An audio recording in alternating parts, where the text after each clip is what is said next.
All right, we started with Russie's triple-double and the bucket that got him to 49. Yes, we know he shot a lot. He's going to shoot a lot. 44 times is enthusiastic, but I applaud that. T.J. Warren, when he played in college for NC State, he could get buckets, and he showed tonight that he can get buckets. 13 to 18. He had 30 points. The Suns shot 70% in the first quarter. They scored 40. But ultimately, this game was going to feel the wrath of Russell Westbrook. This is Russell in a nutshell. 1,000 miles an hour to the rim.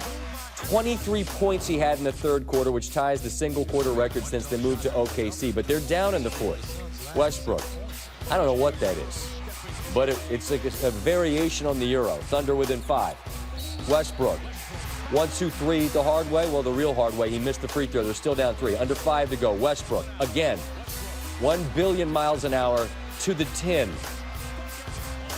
Less than 30 to go. Tied at 102. Westbrook hangs, can't draw the foul call. Good work from his squad to gather, and then a chance to win it. No. 45 in regulation. The game goes to overtime. Almost Famous wins the jump ball. That's Steven Adams. Westbrook. Andre Roberson. Beautiful backdoor pass. That assist gave him the triple-double. They're down 2. Then Westbrook again. Over Chandler, it falls. Tied at 106. Down 1. Suns defense there was a bit lacking. Thunder take the lead with 7.6 to go after his Suns miss a couple of free throws, which got Westbrook to 51. That's Devin Booker, a great shooter. But no, it misses its mark. Westbrook, the first to have a 50-point triple-double since Kareem Abdul-Jabbar in 75.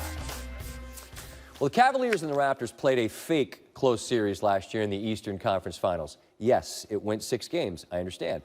But the Cavs' 4 wins came by an average of better than 28 per game. Both teams won their season openers, and this was a good game tonight. Cavaliers and Raptors.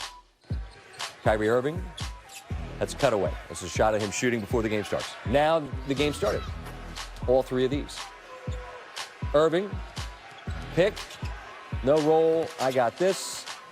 Irving had 15 in the first half as the Cavaliers had the lead. Midway through the fourth, Cavs up 1.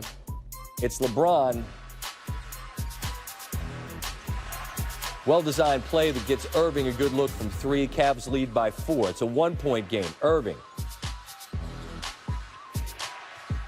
Pick and roll. Perfect. Cavs up 3. DeMar DeRozan. Look out. Yeah. I think Tristan tried to jump with him. That went badly. Another look here. Oh.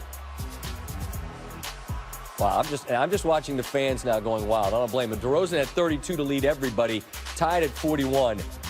James, such a great play. Draws everybody, gives that man, who's the wrong man if you're Toronto, a wide open look, and Irving buries it. He had 26, and the Cavaliers win an entertaining game, 94-91. I know you all don't care much about the opinions of those outside the room, but I am curious. Just what was your reaction to be, pretty flat in the season opener and have things go the way they did? I mean, it wasn't a great feeling at all. That's a, amazing atmosphere to open up the season with all the excitement around us at home, and we dropped the ball. Obviously, San Antonio played well, but we definitely could have done some things better to put ourselves in a better situation and hopefully win that game. But at the end of the day, like we said, we know it's a process. We know we have to just continue to focus on each game, and tonight was a testament to that. Yeah, you, Clay, Kevin combined for more than 80 tonight. What's a reasonable amount of time, Steph, you think, for all the pieces? And Kevin's not the only new guy, but for all of the pieces of this new group to kind of fit together in a way that makes sense to you all? I mean, you never really know. It's hard to say how fast things will click, but we have a certain identity and certain principles that we play by. Right. And I think everybody has a strong gist of what it is. You just have to translate that to game action. And, that you got to be patient, but also the energy and the mental focus that we need every single night needs to show up so that we can put ourselves in a good position. You mentioned AD. Anthony's a monster. You got matched up on him and hit a jumper, and then you ended up matched up on him on the other end of the floor on an alley-oop. That's not a matchup that you want on that defensive end too often, is it? He's pretty athletic and obviously 7 foot, so that's not a good matchup for me at all. Yeah, but it worked out. It worked out. All right, I'll close with this. I appreciate you clowning me with the picture from Vegas. I just want to know, like, how. Because we see the back of his head. Was he at least a gentleman? Was he a man of distinction? He was charming. He took good care of us at the restaurant in Vegas, and you got a lot of great representation across the world. So that was one of them. Yeah, it's strange. And by the way, I shamed you into following me by calling you out here. And you have a strong following. They put some pressure on me. Yeah. I didn't realize I wasn't following you to begin with. That's my fault. That's my fault. Well, hey, and I tweeted out a picture of a snowman yesterday, man. It's life-changing stuff. So I hope you enjoyed that. Congratulations on the win. Thanks for the kindness and stopping off afterwards. Good health and all the best this season. Appreciate it, SVP. You got it. That's Steph Curry.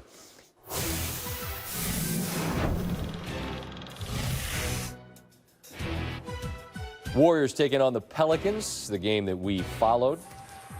Superstars galore.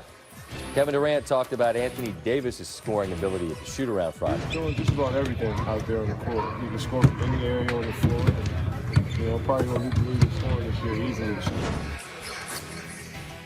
And there's really very little you can do with a guy with this size and this touch, and he can do everything. And he did. 21 points in the first half. I asked specifically to see this highlight because it's just beautiful basketball. You saw Draymond had an option at the three-point line, but he hit Zaza Pachulia instead. Here, ball movement, Curry. Took only 5 shots in the first half. Here comes the thin man, Durant, crosses over Davis, finishes at the rim, and then a nasty dunk. He had 18 in the first half. So the third, Curry gets warm. That's the wrong guy to leave that open. They're up 2.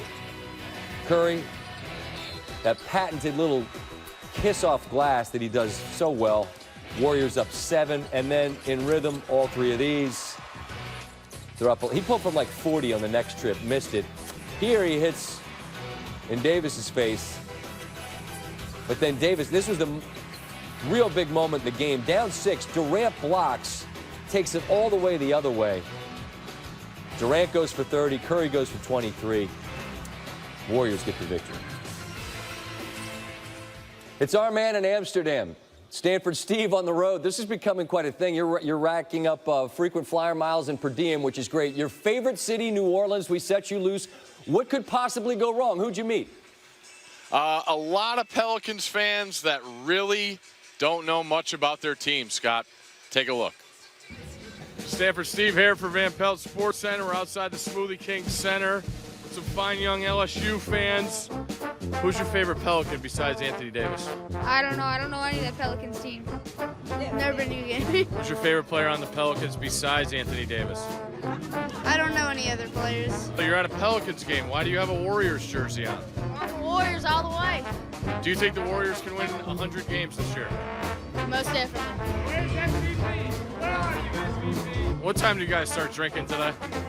This morning? 9:30 a.m. Who should be the next head coach at LSU? Jim Harbaugh. Good call. I like that one. Why are you hating on everybody here? I ain't on nobody. I ain't studying nobody at LSU. I come to watch the Warriors and the Pelicans. All right, well, next Saturday there's a game in Baton Rouge. What do you think about that one?